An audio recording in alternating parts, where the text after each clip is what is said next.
যে আরজি করের যে ঘটনাটা ঘটল, পড়ুয়া ডাক্তারকে তার উপরে পাশবিক আক্রমণ করে তাকে হত্যা করা হলো। তারপরে ওখানকার পড়ুয়া ডাক্তার সহ ওখানকার সিনিয়র ডাক্তারদের আন্দোলনের চাপে পড়ে শেষ পর্যন্ত নৈতিক দায় স্বীকার করে ওখানকার অধ্যক্ষ সন্দীপ ঘোষ তিনি পদত্যাগ করলেন তার পদ থেকে, এবং চাকরি থেকেও তিনি পদত্যাগ করলেন। তা সত্ত্বেও কয়েক ঘন্টা পরেই রাজ্যের মুখ্যমন্ত্রী শ্রীমতী মমতা বন্দ্যোপাধ্যায় তাকে তার পদত্যাগপত্র গ্রহণ না করে তাকে ন্যাশনাল মেডিকেল কলেজের অধ্যক্ষ করে দেওয়া হলো। এ বিষয়ে কি বলবেন, কেন এটা করা হলো?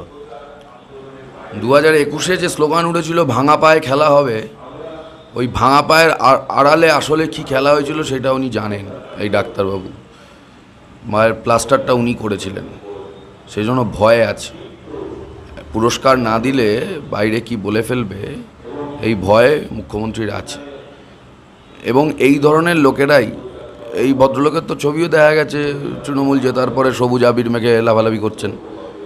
এটা ঠিক আমরা বিশ্বাস করি এখনও যে সমস্ত তৃণমূলে যারা আছেন তারা সবাই অপদার্থ, অসভ্য, অমানুষ তা নয়, কিন্তু উল্টোটা সত্যি। পৃথিবীর সমস্ত অমানুষরা তৃণমূল।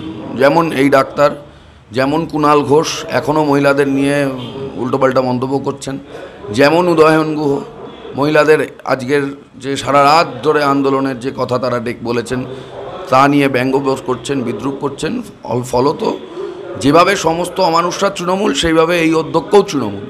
সেই কারণে তাকে বাঁচানোর জন্য এবং নিজের সিক্রেট মানুষকে ভুল বুঝিয়ে মানুষের সরলতার সুযোগ নিয়ে যে অসভ্যতাগুলো মুখ্যমন্ত্রী করে থাকেন, তারা অন্যতম ওই পায়ে ব্যান্ডেজ বেঁধে ঘোরাঘুরি, তারপর মাথায় ব্যান্ডেজ কখনো, সেগুলোর কেউ কেউ জেনে ফেলবেন, কেউ কেউ বলে দেবেন, এই ভয়ে এগুলো তাকে করতে হয়।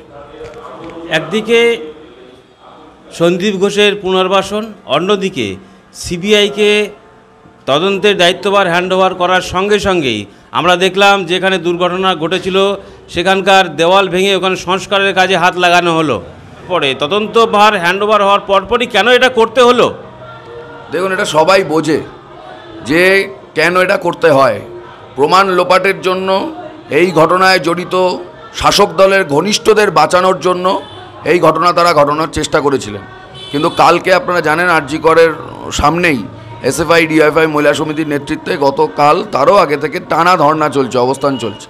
আমরা সেখানে ছিলাম এবং খবর পাওয়ার সঙ্গে সঙ্গে আমরা ছাত্ররা, যুবরা, মহিলারা আরজি করের ভেতরে ঢুকে ঘটনাস্থলের দিকে যাওয়ার সঙ্গে সঙ্গে পুলিশের ফতোয়া, পুলিশের বাধা উড়িয়ে দিয়ে আমরা ঢুকে পড়ে সেই ঘটনা আমরা আটকেছি। স্বাস্থ্য সচিব বাধ্য হয়েছেন নির্দেশ দিতে যে আপাতত সমস্ত সংস্কারের কাজ বন্ধ থাকবে। কিসের সংস্কার? এতদিন ধরে যা হয়েছে হয়েছে, এখন একটা ঘটনা ঘটেছে, তার আশপাশটা গোটাটা এমনি সিল্ড থাকা উচিত, তারও সেই ঘটনাস্থলে যাওয়া উচিত না। কিন্তু পুলিশ কিংবা তৃণমূলের পোষ্যরা এই যে সংস্কারের কাজটা করলেন, এর থেকে আরেকটা জিনিস প্রমাণিত হলো। কারণ ক্রিমিনাল সাইকোলজি সবসময় বলে অপরাধীরা ঘটনাস্থলে ঘুরে ফিরে আসেন।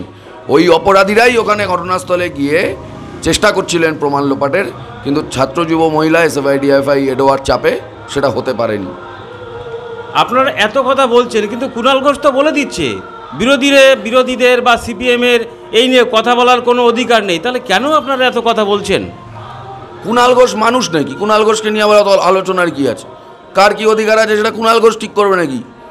কুণাল ঘোষের যা বলেছেন এইসবের পরে আমার স্থির বিশ্বাস কুণাল ঘোষ আপাতত 3-4 দিন বাড়ি থেকে বেরোলে কপালে দুঃখ আছে।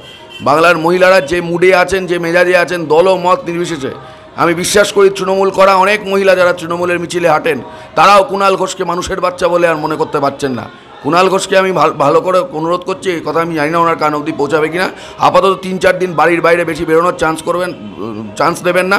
মাথাটাতে দু একটা ইট পাটকেল পড়লে দোষ পশ্চিমবাংলার মানুষের নয়। আমার একদম শেষ প্রশ্ন, আগামীকাল 15ই আগস্ট দেশের মানুষ স্বাধীনতা দিবস পালন করবে। ঠিক তার আগের রাতে পশ্চিমবঙ্গের মহিলারা রাস্তার দখল নিলেন নারী স্বাধীনতার দাবিতে।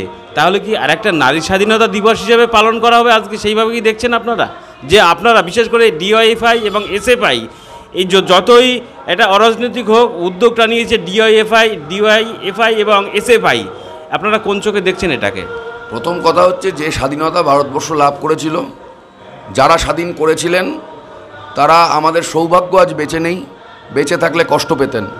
এই ভারতবর্ষের জন্য মেয়েরা এখনও রাত্রিবেলার পরাধীন থাকবে, তার নিজের চাকরির জায়গায় ধর্ষিতা হয়ে খুন হবেন এবং সেটাকে আত্মহত্যা বলে চালানো হবে।